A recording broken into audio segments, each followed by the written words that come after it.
For today's review, we are looking at Wildcat. Now, who is Wildcat for those of you who have never heard of this character before? The included data profile card will give us that information as usual.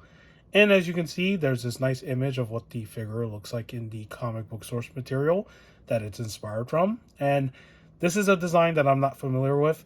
I remember this character wearing a black color costume with these wrappings, but not with this blue. And if I remember correctly, I think his eyes were also like either white color or yellow color. Like his eyes were not visible like this. So, and the mask had a more three-dimensional design where the nose stuck out a little bit more and the teeth were more visible. So, and I think the last time I saw this character in animation was Batman Brave and the Bold.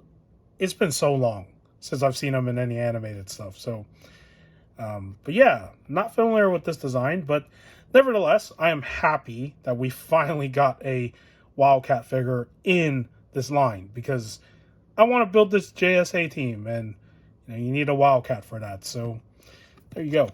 And on the back, his real name is Ted Grant, and it reads, in 1941, boxer Ted Grant was framed for murder and on the run. When a comic book inspired him to don a costume and track down the real killer, as Wildcat, Ted cleared his name, and loving the double life kept going. Specializing in sports-related crimes, he often helped his manager, Stretch Skinner, with the detective agency he ran as a sideline. I do not even know who that character is, and that is a really weird-sounding name. Hopefully that's an alias and that's not actually his real name. Maybe it is his real name. I don't know. All right. So that's a little read up on who Wildcat is. And yeah, pretty simple lore right there, right? And this is not a new kind of plot. We've seen these kind of plots before where the main character gets framed for murder. They clear their name and then they, carry out justice. Let's just put it that way. So, all right. As I said, I'm very happy with this figure being in the collection now because this is another JSA member. And also, speaking of JSA member, Power Girl is now out at Walmart's, apparently, from what I've been seeing. And yeah, that's pretty crazy. So that's another character that's also part of the JSA. So if you do need that character in your collection, be on the lookout, of course, for that at your local Walmarts. So for those who don't know, this is also a Target exclusive gold label. So if you haven't found this in the store, let me show this barcode number from the box if you do need this information. There you go. And there you have it. All right. Let's talk about aesthetics. What is different on this figure compared to the other figure we looked at before, because they both share the same body buck, as I said in that last video when we looked at Orion. So the difference, of course, this time is, of course, the head sculpt, the paint, and they retooled this arm area with these wrappings. I don't know what these are called, but I've seen this before in anime and other things where when a fighter gets ready to fight somebody, they got like these wrappings. They're not bandages. I don't know the term for them. So, yeah. So this particular figure, in terms of the paint, I think they did a pretty good job on, because they added this sort of, I don't know what you would call this, like a fading effect. I know what they were trying to do. I think they were trying to recreate this, but not make it too obvious, because if this was on the figure, it would probably look really ugly, right? So I think they were trying to do a different version of that, and I think the execution came out okay. Now, for the mask here, you can see that they did try to add that white blemishing onto it, right? And it's not too bad. I think the head sculpt came out pretty good, and I like the way that this head sculpt is done with the mask and everything. However, one thing I don't like is the fact that this has a matte finish and the rest of this is all glossy, which I don't know what it is, why they don't keep it the same color consistently from the head sculpt to the rest of the body buck, or vice versa. But yeah, something that I just find interesting with the mask being painted in a different way. And yes, this figure is quite glossy looking. Like, it's not just because of light reflecting on the plastic. Like, it actually does have this glossy glare to it. And this sort of pattern is only on the front. So as you can see on the back, there is nothing here, which, you know, I think it's fine, but it would have been nice if it carried on to the back too, but I get it. You know, you don't always look at the back of a figure. Most cases, it's always on the front, so yeah. And then as for the legs down here, they were trying to do this fading thing again as well with the black and the blue, and I do have the box here, so I want to show what I'm talking about. So as you can see, you know, there's like a little shadow, right, with the legs.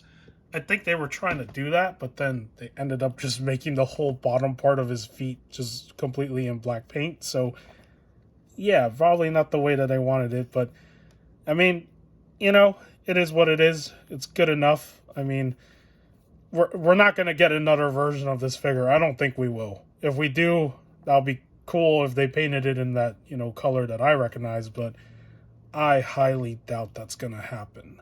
Because usually when they make these gold labels, it means that there's a limited quantity. So I don't think they're going to release another version of this guy anytime soon. So yeah. But that's pretty much it when it comes to aesthetics. There's not really much else to talk about because, again, it's just a simple repaint. So yeah. All right. In terms of the articulation, it is the same as the Orion figure. So, you know, the arms do go out. They do go all the way back like this. They do have double joint. They do have swivel here and articulation by the hands. And they also have swivel up here. As for the head sculpt, the difference between this and Orion is that he can look up way more than Orion can because of the way the head is sculpted. He can kind of look down, not exactly. So there's that. He can arch back as well. I don't know if that was the right term. Lean back. There we go. Lean back. As for his waist, it's more looser on this one. Not in like the worst kind of way. So there's more movement here. So you can get him into some action poses there. Not much movement up here. Maybe it's because I didn't heat it up. But it is moving though. So there is that. As far as legs, can he do the splits? Yeah, he can spread his legs out pretty good. Not entirely like a full split, but, you know, I mean, yeah, still good. So as for kicking his legs out, he can definitely do that because this piece right here is softer this time around, so pretty good. His legs do have double joint articulation, so that's always nice. He also has, you know, the usual articulation down here, swivel, articulation, and toe articulation. So when it comes to articulation, it is the same as the Orion body buck. However, because, you know, each copy is different, and, you know, your mileage may vary, as they like to say, you know, you might have some tighter joints on your copy than my copy. All right.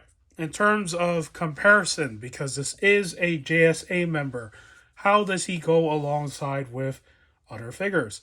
And before we bring in the JSA members, let's put him next to his wave mate for this gold label. And there you have the two of them together. So there's that. Pretty cool. And now let's bring in some other figures. So here he is with Jay Garrick, right? Fits nicely with the comic book version of Jay Garrick. There he is with the collector edition Alan Scott. Another fine figure right there that can fit in. And I did do a quick Google search before I started this review. Commander Steel is also a member of the JSA. So there's that. And last but not least, we have another character who has been part of many teams, but I remember in the Smallville TV show, he was also part of the JSA, and he's also part of it in the comics, and that is Dr. Fate.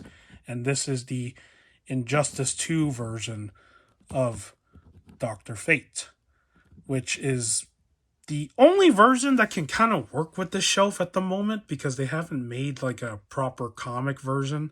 I know this is based off of like his appearance in the Injustice 2 comic, but I mean like a more, kind of like these guys, more like that traditional look for the character.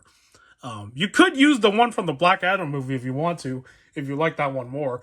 I think that one could fit in with your comic book stuff, but not having the eyes visible kind of throws it off. But there it is. And like I said earlier, Power Girl is out, so Power Girl will be the sixth member to this. And of course, I did do another Google search and remembered that Hawkman is also part of the JSA. I don't have that Hawkman figure, so I do need to pick that up. But yeah, in terms of a JSA sort of like little corner on the shelf, this is shaping up to be pretty cool. I hope that they do make more of them. Starman, and I believe his name was Hourman. Yeah, those two. Stargirl. The list goes on. But this is really cool. So I like the fact that we have some members of the JSA already existing in this line. So that is cool. And that is basically going to be it for today's review for Wildcat. Keeping it very simple. And yeah, if you need this for your JSA shelf, I would say pick this up. He's pretty cool. But if you don't like this version of the costume, then this is not going to be for you. But if you don't really care about the color of his costume, you don't care what version this is based from, you just need it for your shelf, he is out there. He has been out for a couple weeks now, and I've just been late with the review. So I apologize. And with that said, I hope you found today's review informative. And if you did, give this video a like. If you want to subscribe to my channel for more action figure content, you can. You don't have to. In the end of the day, I make these videos for fun. And with that said, take care, and I will see you in the next video.